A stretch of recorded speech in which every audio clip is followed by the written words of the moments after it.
ফেনীর ছাগলনাইয়ায় একটি মারামারির মামলার প্রতিবাদকে কেন্দ্র করে উত্তেজনাকর পরিস্থিতির সৃষ্টি হয়েছে।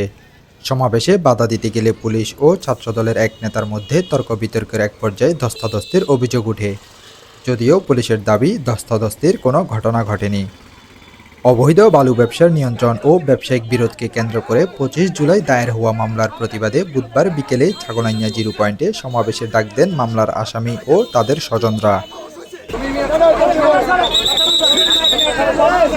সমাবেশস্থলের দিকে ছাত্রদলের সাবেক উপজেলা আহ্বায়ক নাদিম উদ্দিনের নেতৃত্বে একটি মিছিল এগোতে থাকলে কলেজ রোড এলাকায় তাদের আটকে দেয় পুলিশ।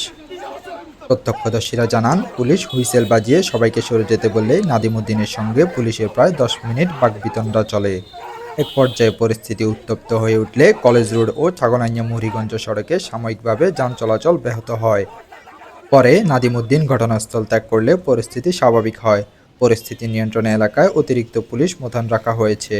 আমাদের কাছে সংবাদ আছে যে এখানে কোনো একটা পক্ষ নিজেদের ব্যবসা বাণিজ্যের বিষয় নিয়ে মারামারি প্রসঙ্গ টেনে তারা মানববন্ধন করতে পারে এবং আরেক পার্টি প্রতিহত করতে পারে।